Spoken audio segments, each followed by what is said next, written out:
dikasihi Tuhan, kita bersyukur di mana pada pagi hari ini kita masih bisa beribadah kepada Tuhan. Untuk mengawali akan ibadah kita ini, mari kita mengambil sikap saat teduh. Saat teduh dimulai.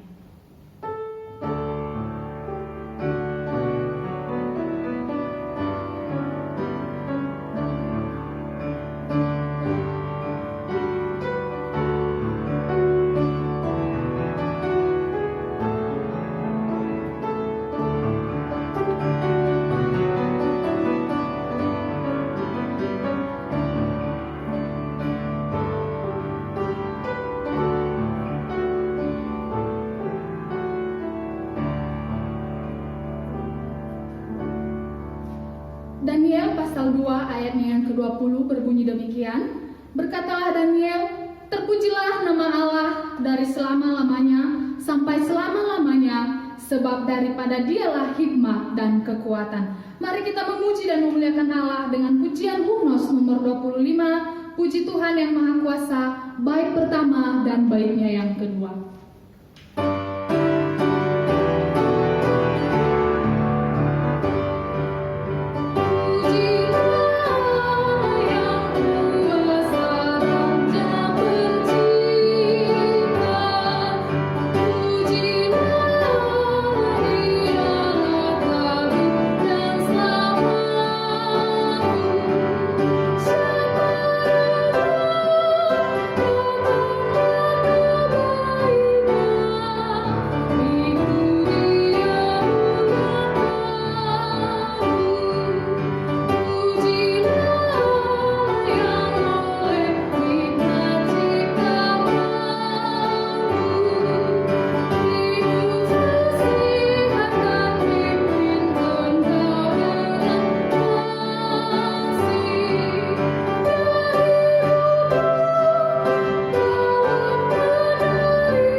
Pertolongan kita di dalam ibadah pada pagi hari ini datangnya dari Allah Tritunggal, Tuhan yang sudah menyatakan dirinya di dalam Allah Bapa, Allah Anak, dan Allah Roh Kudus. Sesungguhnya Ia berkenan hadir di tengah-tengah kita serta memberkati kita dengan berkat-Nya demikian.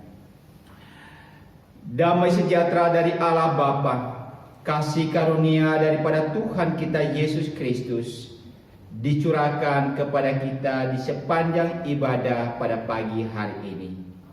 Amin. Yang menjadi sabda Tuhan di awal kebaktian kita pada pagi hari ini terambil dari 2 Korintus pasal 5 ayatnya yang ke-17 berbunyi demikian. Jadi siapa yang ada di dalam Kristus, ia adalah ciptaan baru, yang lama sudah berlalu, sesungguhnya yang baru sudah datang. Mari kita naikkan pujian Hymnos 225 baitnya yang pertama.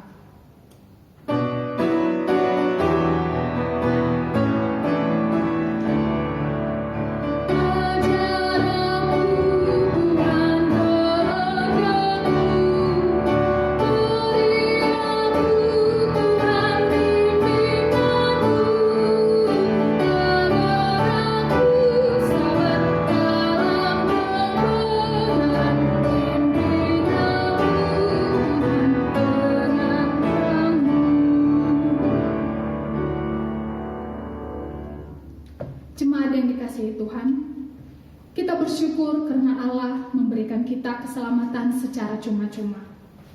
Dan Ia mengorbankan anaknya untuk menggantikan kita dari hukuman dosa. Dari sini kita bisa melihat bagaimana besarnya kasih Allah di dalam kehidupan kita. Mari kita merespon akan kasih Allah ini dengan tidak lagi hidup di dalam dosa. Kita meninggalkan kehidupan kita yang lama dan hidup baru bersama dengan Kristus.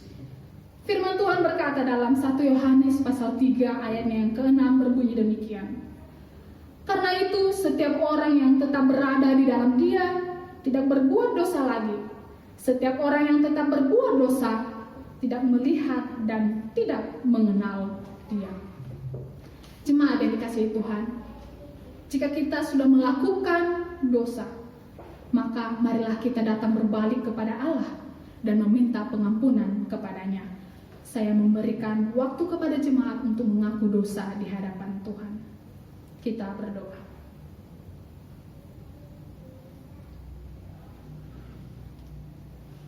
Bapa di dalam surga, sungguh Engkau sangat mengasihi kami. Engkau mengutus anak-Mu yang tunggal untuk menyatakan kemuliaan-Mu dalam hidup kami. Engkau mengasihi kami. Engkau menyatakan bahwa kami layak untuk dikasihi. Kami layak untuk hidup dengan cara yang baru. Sungguh besar kasih-Mu bagi kami ya Tuhan. Namun nyatanya di dalam hidup kami sehari-hari, kami seringkali lupa. Kami tidak sadar bahwa kami ini adalah umat yang Engkau kasihi, yang sepatutnya hidup seturut kehendak-Mu. Ampuni kami ya Tuhan. Ampuni kami ciptaan-Mu yang terbatas ini, yang penuh dengan dosa, yang sangat mudah untuk melakukan kesalahan. Ampunilah kami ya Bapa, dan tuntunlah kami agar kami terus belajar hidup seturut kebenaran firman. Demi Kristus Yesus kami telah berdoa. Amin. Bagi kita yang sudah sungguh-sungguh mengaku dosa di hadapan Tuhan, maka dengarlah berita pengampunan dari Allah yang terambil dari 1 Petrus pasalnya yang kedua, ayatnya yang ke-24 berbunyi demikian. Ia sendiri telah memikul dosa kita di dalam tubuhnya di kayu salib, supaya kita yang telah mati terhadap dosa hidup untuk kebenaran. Oleh bilur-bilurnya kamu telah sembuh. Mari kita merespon akan berita pengampunan dari Allah dengan menyanyikan pujian Hymnos nomor 21. Di dalam kasih-Nya Ia mencariku, bait pertama dan baitnya yang kedua.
Mari kita persiapkan hati dan pikiran kita untuk merenungkan akan kebenaran firman Tuhan. Mari kita bersatu di dalam doa. Bapa di dalam surga, kami rindu mendengarkan kebenaran firman-Mu. Berbicara bagi kami ya Bapa. Roh Kudus Tuhan, buatlah kami mengerti akan kebenaran firman-Mu. Supaya setiap kebenaran firman-Mu itulah yang menuntun kami berjalan di dalam kebenaran-Mu. Di dalam nama Tuhan kami Yesus Kristus, yang telah mengajarkan kami berdoa dengan demikian. Bapa kami yang di surga, dikuduskanlah kiranya namamu, datanglah kerajaan-Mu, jadikanlah kehendak-Mu di bumi seperti di surga. Berilah kami pada hari ini makanan kami yang secukupnya, dan ampunilah kami atas kesalahan kami, seperti kami juga mengampuni orang yang bersalah kepada kami. Dan janganlah membawa kami ke dalam pencobaan, tetapi lepaskanlah kami daripada yang jahat. Karena Engkau yang punya kerajaan dan kuasa dan kemuliaan sampai selama-lamanya. Amin. Saat ini mari kita bersama-sama mengucapkan pengakuan iman rasuli yang berbunyi demikian. Aku percaya kepada Allah Bapa yang Maha Kuasa, Khalik langit dan bumi, dan kepada Yesus Kristus anaknya yang tunggal Tuhan kita, yang dikandung daripada Roh Kudus, lahir dari anak darah Maria, yang menderita sengsara di bawah pemerintahan Pontius Pilatus, disalibkan, mati dan dikuburkan, turun ke dalam kerajaan maut, pada hari yang ketiga bangkit pula dari antara orang mati, naik ke surga, duduk di sebelah kanan Allah, Bapa yang Maha Kuasa, dan dari sana Ia akan datang untuk menghakimi orang yang hidup dan yang mati. Aku percaya kepada Roh Kudus, gereja yang kudus dan am, persekutuan orang kudus, pengampunan dosa, kebangkitan orang mati, dan hidup yang kekal. Amin. Kita Bapak, Ibu, dan Saudara mempersiapkan hati dan pemikiran kita untuk merenungkan kebenaran firman Tuhan di dalam ibadah kita pada pagi hari ini. Mari kita membaca di dalam surat Roma pasal 6 ayat yang pertama sampai dengan ayat yang keempat. Tapi nanti poin kita adalah bagian ayat keempat, bagian terakhir. Demikian firman Tuhan, saya membaca kepada kita. Jika demikian, apakah yang hendak kita katakan? Bolehkah kita bertekun dalam dosa, supaya semakin bertambah kasih karunia itu? Sekali-kali tidak. Bukankah kita telah mati bagi dosa? Bagaimanakah kita masih dapat hidup di dalamnya? Atau tidak tahukah kamu bahwa kita semua yang telah dibaptis dalam Kristus telah dibaptis dalam kematiannya? Dengan demikian, kita telah dikuburkan bersama-sama dengan Dia oleh baptisan dalam kematian, supaya sama seperti Kristus telah dibangkitkan dari antara orang mati oleh kemuliaan Bapa, demikian juga kita akan hidup dalam hidup yang baru. Mari kita masuk di dalam doa. Bapa di dalam surga, saat ini kami mau merenungkan kebenaran firman-Mu. Berbicaralah kepada kami ya Tuhan, sehingga dengan kebenaran firman-Mu senantiasa boleh menuntun kehidupan kami untuk mengerti maksud dan kehendak-Mu di dalam hidup kami. Berkati hamba-Mu di dalam menyampaikan firman Tuhan. Tutup bungkus dengan kuasa darah-Mu yang kudus, sehingga hamba-Mu dengan penuh keberanian menyampaikan apa yang merupakan pesan Tuhan kepada kami. Demikian kami seluruh sidang jemaat-Mu yang masih tinggal di tempat kediaman kami masing-masing. Namun persiapkan hati dan pemikiran kami, konsentrasi kami, sehingga kami benar-benar bisa mendengarkan firman Tuhan, dan kami bisa melakukan itu di dalam kehidupan kami. Jadikanlah hati kami sebagai tanah yang subur untuk siap ditaburkan kebenaran firman Tuhan. Segala kuasa-kuasa yang mengganggu kami untuk mendengarkan kebenaran firman di dalam Kristus Yesus Tuhan kami hancurkan. Tapi biarlah kuasa daripada Roh Kudus sendiri yang boleh menguasai hati dan pemikiran kami di dalam mendengarkan kebenaran firman-Mu. Berbicaralah Tuhan, karena kami siap untuk mendengarkannya. Di dalam Kristus Yesus, jam pemberitaan firman Tuhan dari awal sampai berakhir kami serahkan sepenuhnya. Amin. Ya. Sidang jemaat yang dikasihi oleh Tuhan, pada pagi hari ini kita merenungkan firman Tuhan dengan sebuah tema yang saya ambil Bapak Ibu dan Saudara, khususnya juga di dalam keadaan atau situasi yang sedang kita hadapi saat ini. Maka tema yang saya coba angkat di dalam renungan kita pada pagi hari ini yaitu perilaku baru dalam new normal. Dan tadi di dalam ayat yang keempat bagian yang terakhir dikatakan demikian. Demikian juga kita akan hidup dalam hidup yang baru. Saudara-saudara yang dikasihi oleh Tuhan, akhir-akhir ini pemerintah mendengungkan dengan konsep baru yaitu new normal. Apa itu new normal? Di dalam menghadapi pandemi corona ini, yang sampai hari ini mungkin obatnya masih belum ditemukan, namun pemerintah mendengungkan dengan cara apa? Kita harus beradaptasi dengan suasana yang baru, sehingga dikenal dengan istilah new normal. Di mana di dalam new normal ini, saudara-saudara, kita diperhadapkan dengan perubahan perilaku. Namun kita tetap menjalankan aktivitas kita secara normal. Contoh-contoh yang diberikan kepada kita saat ini adalah di dalam berperilaku yang baru dalam suasana yang baru, di mana kita harus beradaptasi dengan kebiasaan baru, namun kita tetap menjalankan kebiasaan kita atau aktivitas normal kita. Misalkan senantiasa diingatkan kepada kita, mari kita memudayakan untuk hidup bersih, hidup sehat, selalu cuci tangan dengan sabun atau disinfektan, supaya tetap bersih. Menurut himbauan paling tidak 20 detik kita harus mencuci tangan. Mungkin selama ini kita jarang sekali mencuci tangan untuk waktu yang lama. Pokoknya basah ya sudah selesai. Sekarang kita harus beradaptasi dengan hal demikian. Kemudian kita juga dianjurkan untuk senantiasa memakai yang namanya masker. Nanti di dalam kita memulai ibadah atau di dalam ibadah ke depan, maka jangan heran kalau setiap kita itu menggunakan masker. Nah, ini sesuatu hal yang baru. Tapi kan ibadah tetap berjalan. Tapi ini kan sesuatu yang baru. Dan kita harus menyesuaikan diri dengan hal itu. Bahkan bukan hanya di dalam ibadah, dihimbau kepada kita Bapak Ibu dan Saudara, setiap kita beraktivitas keluar rumah, maka kita harus menggunakan masker.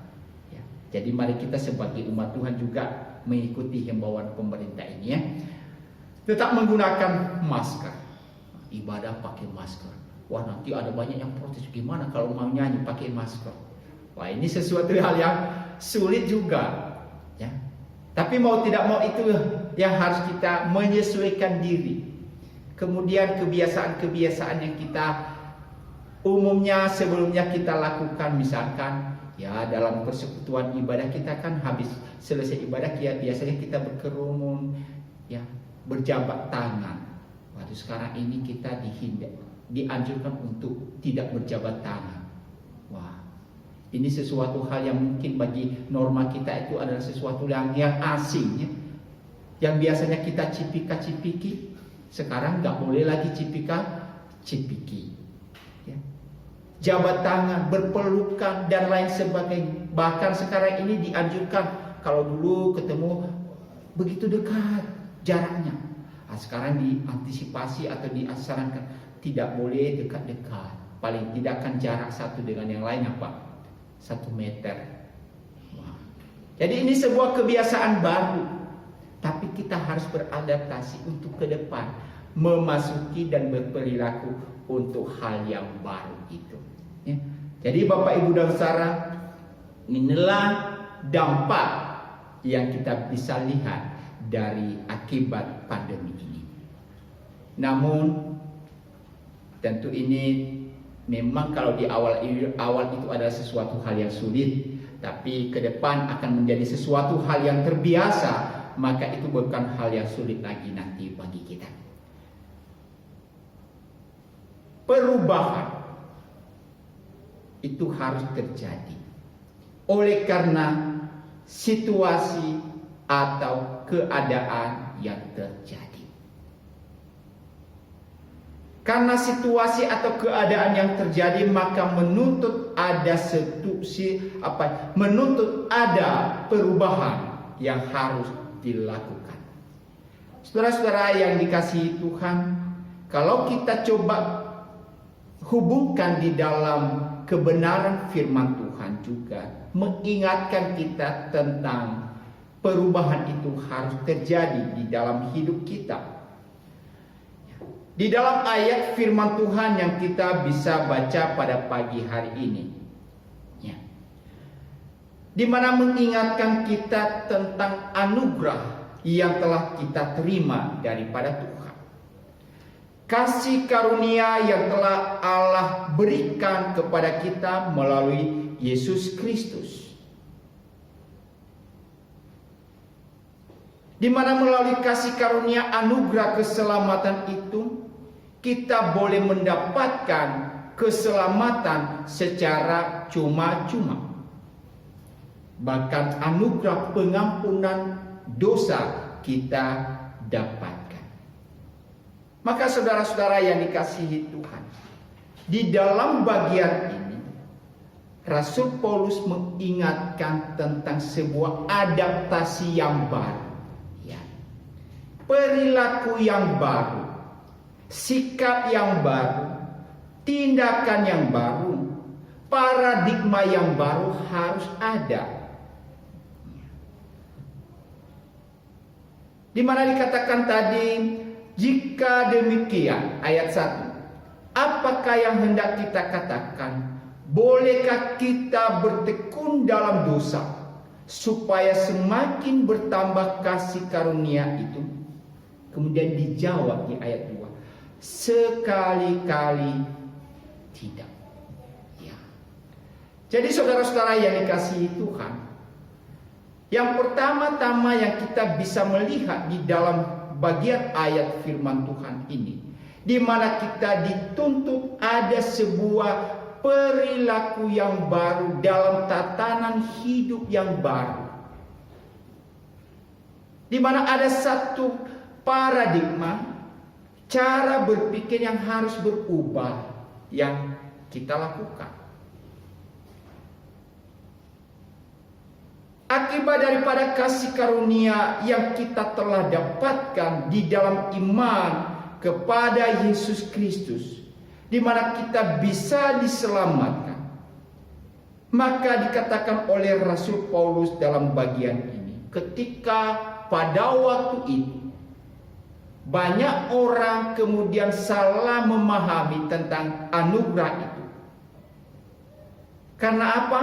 Mereka salah memahami, seolah-olah dengan adanya kasih karunia, maka mereka senantiasa mau hidup di dalam dosa. Ya.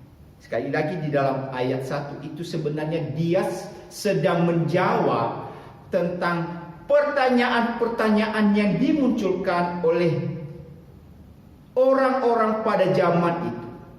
Kalau kita ingin menikmati kasih karunia yang melimpah, ya, supaya semakin bertambah kasih karunia, maka mari kita terus bertekun dalam dosa. Itu kekeliruan cara berpikir, paradigma yang salah, pola berpikir yang salah.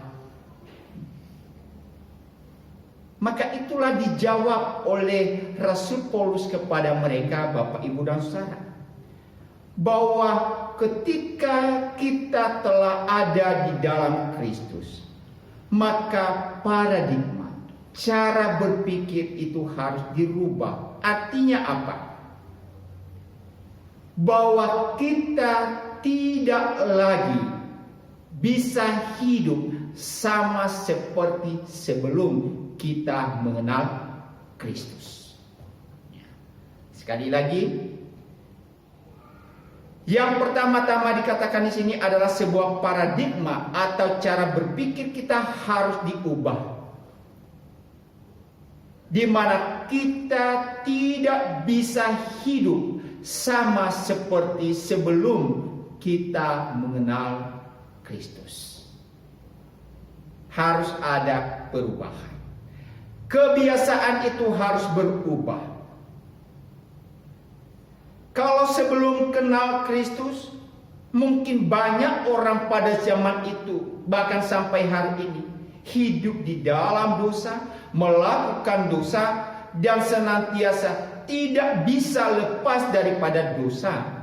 Maka dikatakan di sini adalah, kalau kamu telah menikmati kasih karunia Allah, maka dosa tidak lagi menguasai hidup kita. Kalau coba kita hubungkan seperti sekarang ini, Bapak, Ibu, dan Saudara, sebagai contoh tadi, di awal sudah saya sampaikan, dalam kita memasuki masa transisi di dalam new normal ini, maka paradigma itu pasti harus diubah lagi. Perilaku pasti berubah. Cara berpikir kita harus berubah. Ya. Salaman kita sekarang berubah. Cara kita berkumpul berkomunikasi juga berubah. Kalau dulu kita tidak menggunakan masker, sekarang diharuskan pakai masker. Kalau dulu kita karena begitu akrab satu dengan yang lain, kita ingin dekat, berpelukan, dan lain sebagainya. Sekarang dengan cara yang baru, kita harus menghindari seperti itu, Bapak, Ibu, dan Saudara. Kita tidak lagi bisa hidup seperti sebelum pandemi corona. Sekarang dengan kebiasaan yang baru. Demikian, Bapak, Ibu, dan Saudara, di dalam kehidupan kita di dalam Tuhan. Harus ada perubahan. Dan dimulai dari itu apa? Dari cara berpikir tadi. Paradigma itu yang harus diubahkan. Ketika cara kita berpikir, Bapak, Ibu, dan Saudara, atau paradigma kita berubah, maka itu akan mempengaruhi di dalam sikap dan tindakan yang kita lakukan di dalam kehidupan kita. Mengapa, Bapak, Ibu, dan Saudara, paradigma atau konsep itu harus berubah? Di sini yang dijelaskan oleh Rasul Paulus kepada kita, Bapak, Ibu, dan Saudara. Kita coba melompat membaca di dalam ayat yang ke-10. Saya baca kepada kita ayat yang ke-10. Sebab kematiannya adalah kematian terhadap dosa, satu kali dan untuk selama-lamanya, dan kehidupannya adalah kehidupan bagi Allah. Saudara-saudara yang dikasihi Tuhan, kenapa harus ada perubahan perilaku? Kenapa harus ada paradigma yang harus berubah? Kenapa harus ada tindakan yang berubah, yang tidak sama sebelumnya? Di dalam ayat ini, di dalam ayat 10 dijelaskan kepada kita tentang sebabnya, yaitu kematian Kristus di atas kayu salib. Maka dijelaskan di situ kepada kita bahwa Yesus mati di atas kayu salib satu kali, dan itu berlaku untuk selamanya. Jadi, Bapak, Ibu, dan Saudara, yang saya maksudkan kepada kita pada pagi hari ini, kenapa kita harus memiliki konsep cara berpikir paradigma yang baru, di mana kita tidak lagi mau hidup seperti kehidupan sebelum mengenal kasih karunia Allah, sebelum mengenal Kristus. Kenapa? Ayat 10 tadi. Karena Kristus telah mati bagi dosa kita. Ya. Itu hal yang harus kita ingat.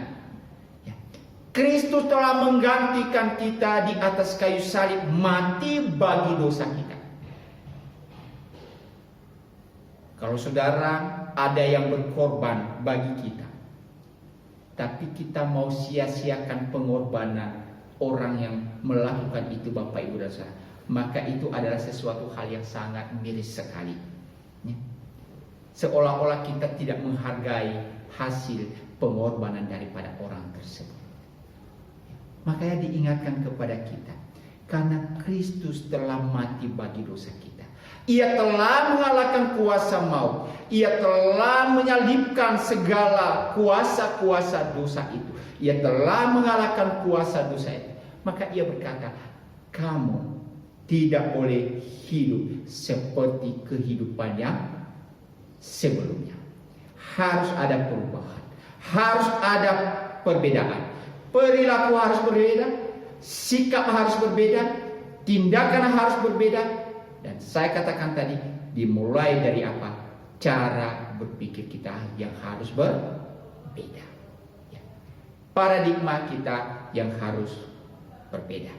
Itulah sebabnya di dalam ayat 4 bagian yang terakhir dikatakan tadi, demikian juga kita akan hidup dalam hidup yang baru. Yang kedua, Bapak, Ibu, dan Saudara, kalau kita memperhatikan di dalam ayat yang keempat,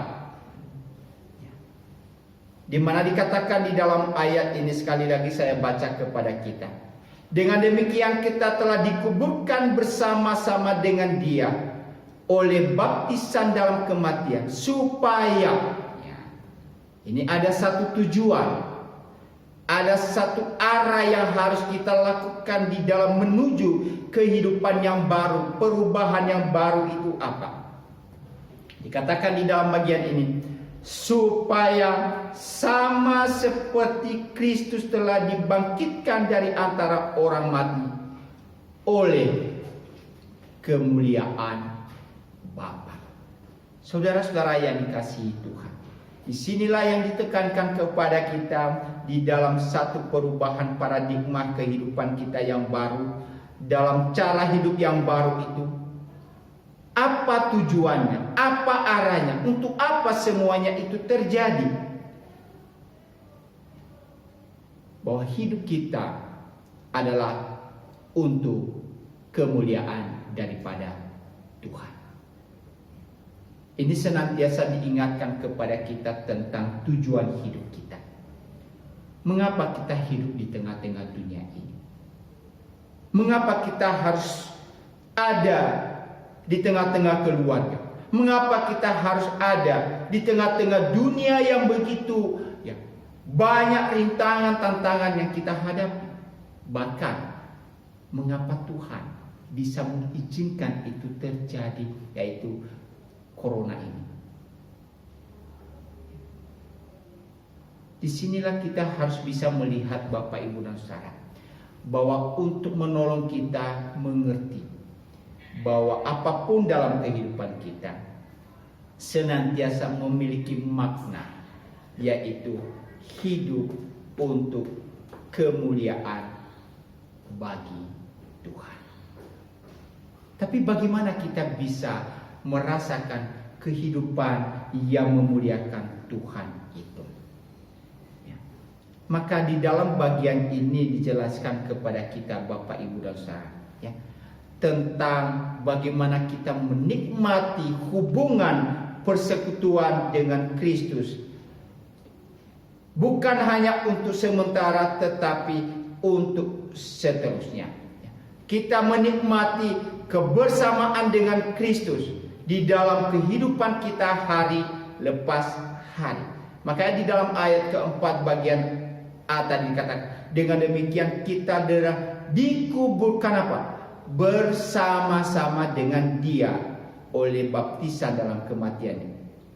Kemudian sama seperti Kristus telah dibangkitkan dari semua orang mati oleh kemuliaan. Jadi ada satu tujuan yang diberikan oleh Tuhan kepada kita sebenarnya, bagaimana kita bisa memuliakan Tuhan, bagaimana kita mewujudkan kehidupan yang senantiasa hari demi hari mempermuliakan Tuhan, adalah hidup di dalam persekutuan dengan Kristus hari lepas hari.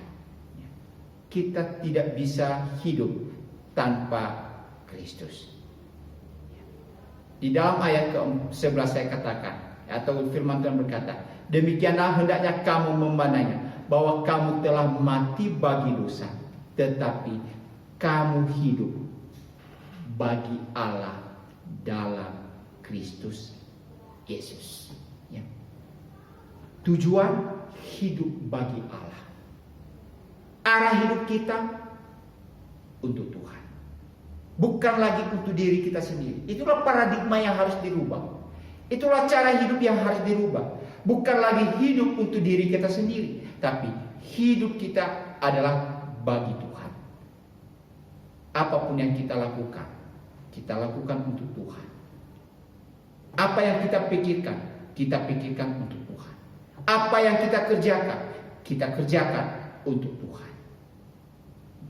Di dalam situasi seperti sekarang ini, Bapak, Ibu, dan Saudara, di sini sebenarnya melihat dan juga mengajarkan kepada kita bahwa di tengah-tengah situasi yang begitu berat, maka kita memerlukan yang namanya Tuhan dalam hidup ini. Ya.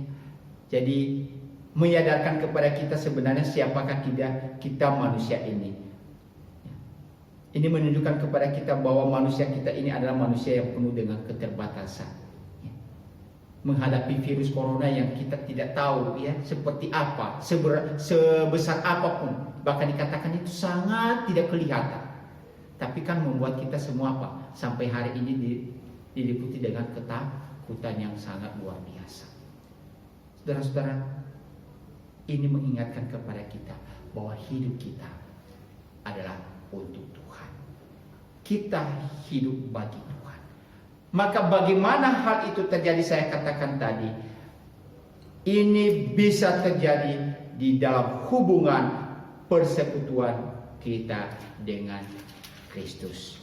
Saudara-saudara yang dikasihi Tuhan, maka melalui firman Tuhan yang diingatkan kepada kita di dalam perilaku baru, di dalam new normal ini, ya, beradaptasi dengan keadaan yang baru, di mana dulu kita jauh dari Tuhan, sekarang kita telah hidup di dalam Tuhan.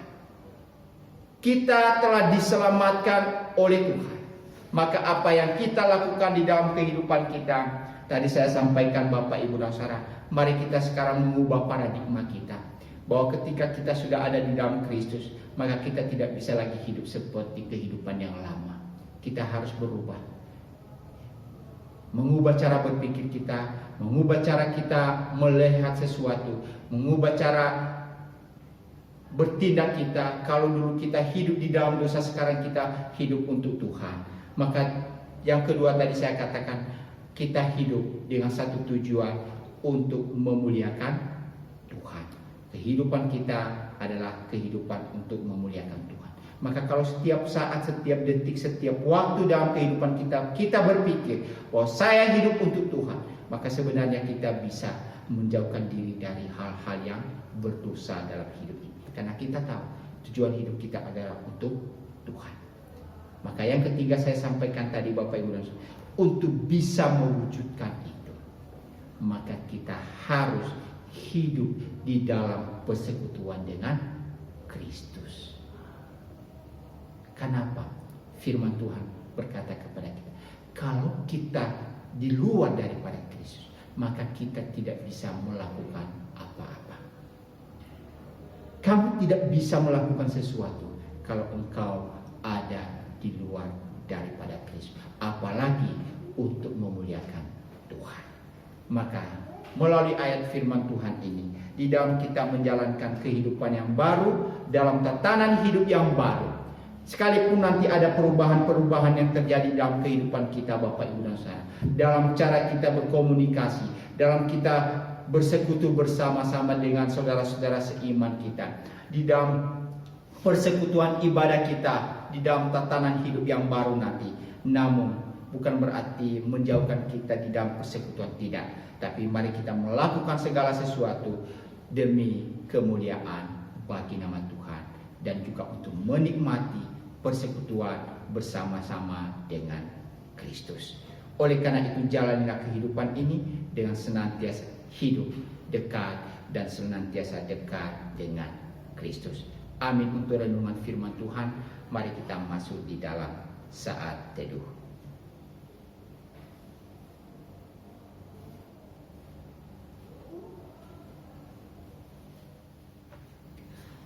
Kita telah mendengarkan firman Tuhan, mari kita merespon akan kebenaran firman Tuhan dari Huruf 204, baitnya yang pertama.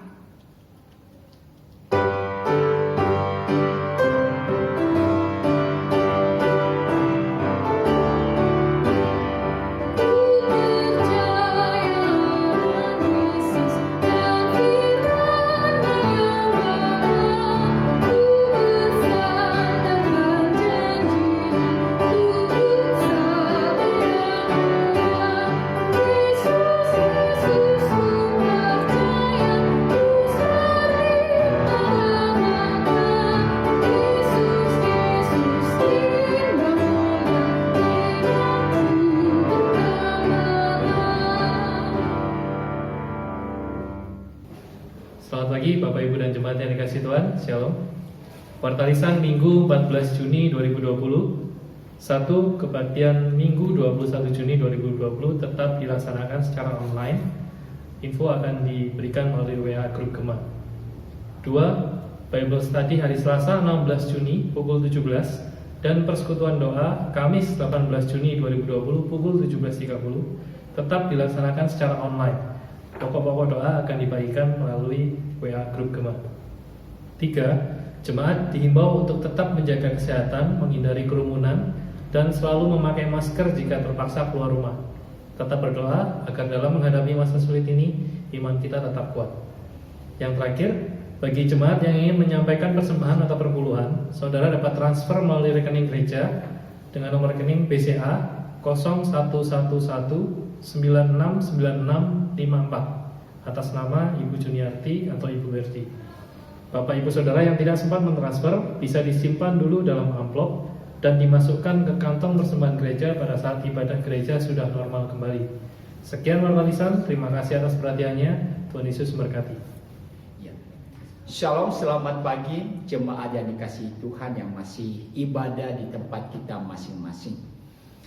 Mungkin Bapak Ibu mendengarkan di dalam masa-masa transisi sekarang ini, yaitu new normal, di mana pemulihan-pemulihan terus dilakukan, baik itu dalam bidang ekonomi, dalam bidang pendidikan, dan lain sebagainya.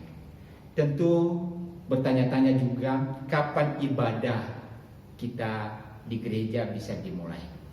Kerinduan kita semua bahwa ibadah ini segera dilakukan. Tentu Bapak Ibu dan Saudara, kita harus mempersiapkan semua apa yang merupakan protokol kesehatan yang telah ditetapkan oleh pemerintah. Sehingga nantinya ketika kita telah mempersiapkan ini dengan baik, barulah kita bisa melaksanakan ibadah di gereja. Maka kami harapkan Bapak Ibu dan Saudara untuk tetap bersabar dulu. Nanti kalau kita semua sudah siap dan ada izin daripada pemerintah, khususnya dari Pemkot, maka kami akan sampaikan kepada Bapak Ibu jemaat sekalian di mana kita akan bisa ibadah, namun tetap memperhatikan protokol kesehatan, di mana nanti sesuai dengan anjuran pemerintah, ibadah yang akan kita laksanakan tidak bisa seperti sebelumnya. Ya. Kalau dulu kita bisa ibadah dengan komunitas yang begitu banyak, tapi sekarang perlu dibatasi. Sehingga di dalam rapat majelis melalui Zoom Bapak Ibu dan Saudara, ya, untuk mensiasati ini, maka nanti kita akan membagi ibadah kita itu dalam 2 sesi. Ya. Ada yang pagi jam 7 dan nanti ada yang sekitar jam 9. Karena juga di dalam melaksanakan ibadah ini sudah dibatasi durasi waktu. Ya, sekali lagi ini di dalam masa transisi ini dibatasi durasi waktunya. Sehingga mau tidak mau kita harus menyesuaikan, baik itu dalam waktu, kemudian jumlah yang hadir di dalam setiap ibadah. Bahkan nanti kalau sudah kita siap, kami akan sampaikan melalui grup, sehingga siapa-siapa nanti yang boleh ikut ibadah di pagi berikut ibadah berikutnya kita bisa melihat melalui warta yang akan disampaikan. Demikian saja Bapak Ibu dan Saudara, biarlah semuanya boleh berjalan dengan baik. Tuhan memberkati. Bapak Ibu jemaat yang dikasihi Tuhan, mari kita masuk di dalam doa syafaat. Kita tetap mendoakan akan situasi bangsa dan negara kita, dan juga untuk rencana memulai ibadah di gereja.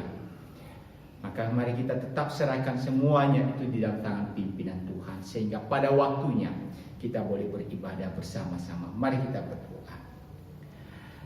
Segala hormat puji syukur kami naikkan kepadamu ya Tuhan, karena kasih setiamu yang tidak pernah berkesudahan di dalam kehidupan kami. 1 minggu lamanya kami boleh menjalankan segala aktivitas kami. Kami boleh merasakan pemeliharaan, pertolongan, pimpinan dan penyertaan Tuhan di dalam kehidupan kami. Kami mengucap syukur semuanya itu Tuhan. Tidak ada balasan dari kami selain kami bersyukur atas segala apa yang telah Engkau berikan itu di dalam kehidupan kami. Dengan kami menyerahkan hidup kami dipakai oleh Tuhan. Terima kasih Bapa di surga. Pada saat ini kami juga berdoa untuk gereja kami ya Tuhan. Biarlah Engkau tetap boleh memberkati akan gereja Eleos Malang ini. Ya Tuhan, kami tetap menyerahkan rencana untuk memulai ibadah yang baru nanti. Khususnya di masa-masa kami harus menyesuaikan diri untuk kehidupan baru di dalam new normal ini ya Tuhan. Oleh karena itu kami serahkan setiap rencana untuk memulai ibadah dengan kami mempersiapkan banyak hal ya Tuhan. Oleh karena itu berikan kami hikmat bijaksana, sehingga pada waktunya nanti kami bisa beribadah bersama-sama di dalam rumah-Mu dengan penuh sukacita. Berikan hikmat baik kepada hamba Tuhan, para majelis ya Tuhan, sehingga setiap rencana-rencana untuk memulai ini boleh didiskusikan dan boleh dipersiapkan dengan baik, sehingga pada akhirnya ya Tuhan, apa yang merupakan kerinduan kami semua untuk beribadah boleh terlaksana. Terima kasih ya Tuhan. Kami juga bersyukur untuk ibadah-ibadah yang sementara ini kami laksanakan secara online. Ya Tuhan, biar Engkau tetap boleh memberkati akan ibadah kami ini. Persiapan-persiapan yang kami lakukan, semuanya juga Engkau sertai ya Tuhan. Bahkan ibadah ini senantiasa boleh menjadi berkat, dan firman Tuhan yang kami dengarkan boleh menjadi berkat di dalam kehidupan kami untuk menjalani kehidupan kami di tengah-tengah dunia ini. Kami berdoa untuk kegiatan-kegiatan rohani yang kami lakukan secara online juga Tuhan. Baik itu melalui Bible study, baik melalui persekutuan doa, bahkan renungan-renungan yang disertakan melalui grup Gema ya Tuhan. Biarlah semuanya itu boleh mendorong kami untuk terus berpengharapan di dalam Tuhan. Dan kami percaya Tuhan senantiasa boleh memberkati akan setiap acara gereja dan memberkati gereja ini untuk kemuliaan bagi nama-Mu. Tuhan, kami berdoa saat ini untuk seluruh sidang jemaat-Mu ya Tuhan. Kami menyerahkan satu persatu di dalam tangan-Mu ya Tuhan. Mulai dari dewasa, pemuda remaja, bahkan anak-anak sekolah minggu. Engkau tahu setiap kerinduan kami semua Tuhan untuk beribadah kepadamu. Namun ya Tuhan, Engkau tetap memberikan kami kesabaran, supaya pada waktunya nanti apa yang merupakan kerinduan kami ini boleh terlaksana dan tercapai ya Tuhan. Namun saat ini Tuhan, hamba-Mu berdoa untuk setiap jemaat-Mu, keluarga demi keluarga, pribadi lepas pribadi. Tuhan tetap menjaga, Tuhan tetap melindungi, Tuhan tetap menyertai mereka dimanapun mereka berada, apapun yang merupakan aktivitas mereka. Hamba juga berdoa untuk setiap apa yang menjadi pergumulan-pergumulan mereka saat ini di dalam menghadapi kesulitan-kesulitan oleh karena pandemi ini ya Tuhan. Biarlah Engkau dengarkan dari surga, bahkan Engkau boleh memberikan jalan keluar dari situasi sesulit apapun Tuhan. Mereka boleh melihat pertolongan penyertaan Tuhan. Kami berdoa untuk jemaat-jemaat yang dalam keadaan sakit, yang sementara ini ya Tuhan kami tidak bisa mengunjungi mereka oleh karena situasi yang masih belum memungkinkan. Tapi biar Engkau boleh menguatkan iman mereka, senantiasa berpengharapan kepada Tuhan, dan tetap teguh di dalam mengikut Engkau ya Tuhan. Berkati mereka ya Tuhan, topang mereka dengan tangan kasih-Mu. Demikian kami juga berdoa pada saat ini ya Tuhan, untuk sinode kami. Berkati akan sinode Eleos ini, sehingga sinode gereja Eleos Indonesia ini boleh menjadi kepanjangan tangan Tuhan di dalam menjangkau banyak jiwa-jiwa, khususnya di dalam masa-masa sekarang ini. Sinode ini boleh Engkau pakai menjadi alat-Mu ya Tuhan. Kami berdoa untuk yayasan yang ada di bawah jajaran sinode, baik itu Yayasan STT Salem yang mempersiapkan para hamba Tuhan yang akan terjun di dalam ladang pelayanan pada waktunya. Oleh karena itu Tuhan, cukupkan segala apa yang diperlukan. Berkati akan mahasiswa yang sedang belajar, dan pimpin juga para staf dan pengurus STT Salem, sehingga semuanya boleh bekerja bersama-sama di dalam mengembangkan dan juga di dalam menjalankan misi Tuhan melalui STT Salem. Demikian juga untuk Yayasan Eleos yang membinangi sekolah-sekolah, baik yang ada di Surabaya maupun yang ada di Wage. Tuhan pimpin, Tuhan berkati, dan Engkau juga tolong ya Tuhan di tengah-tengah situasi dalam kesulitan apapun, tapi tangan kasih-Mu menyertai dan memberkati dan memelihara. Terima kasih Bapa di surga. Demikian kami berdoa untuk gereja-gereja yang ada di bawah jajaran sinode kami, baik yang ada di Pulau Jawa maupun yang ada di luar Pulau Jawa. Ya Tuhan, berkati semua gereja-gereja ini, berkati jemaat-jemaat-Mu ya Tuhan.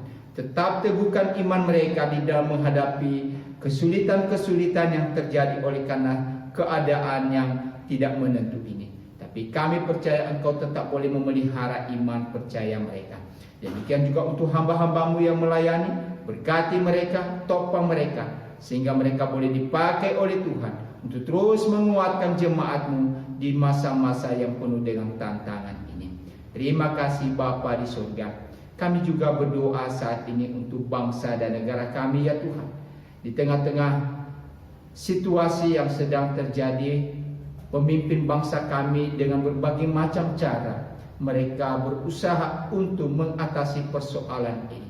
Oleh karena itu ya Tuhan, tolong berikan kekuatan, berikan hikmat bijaksana, berikan kuasa dan kemampuan, sehingga mereka juga bisa dikuatkan di dalam memikul tanggung jawab ini, mulai dari pemerintahan pusat sampai ke daerah-daerah, sehingga mereka dengan bijaksana boleh menjalankan setiap program-program yang telah ditetapkan ya Tuhan, khususnya di dalam mengatasi situasi yang sesulit ini.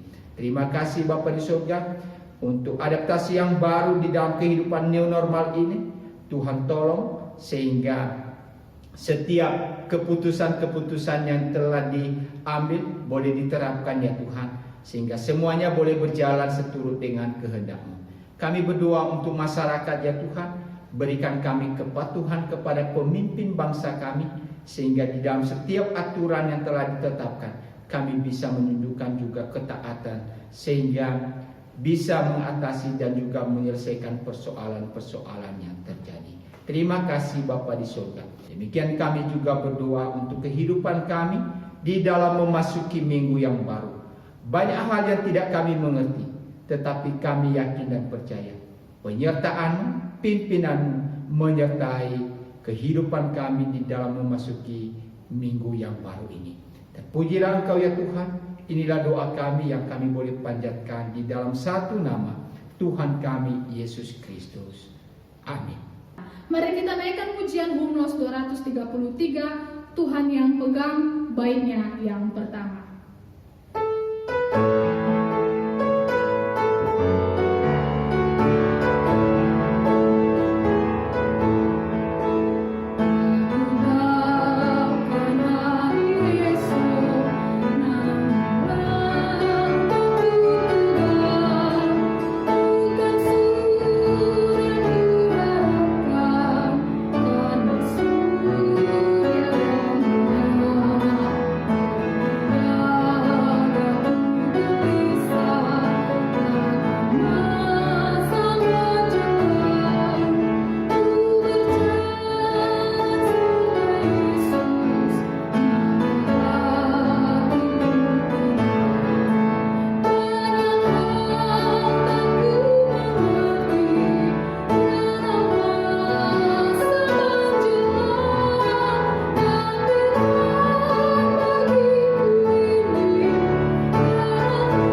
Mari kita menerima berkat Tuhan.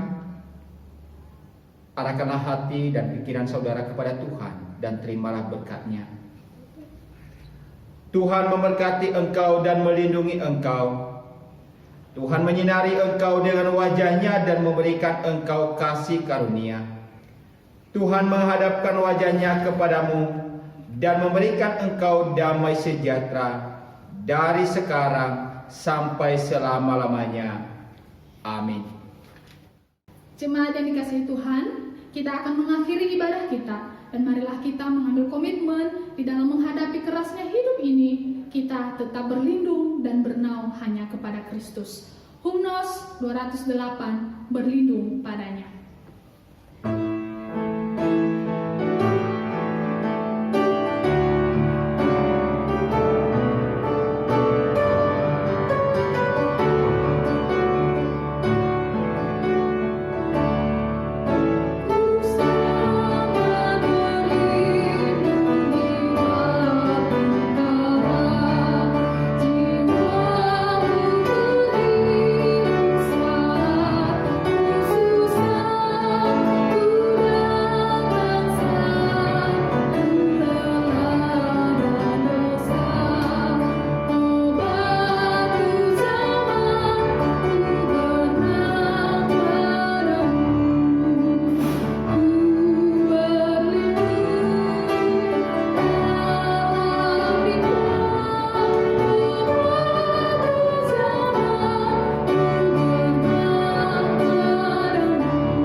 Kepada jemaat dipersilahkan mengambil sikap saat teduh.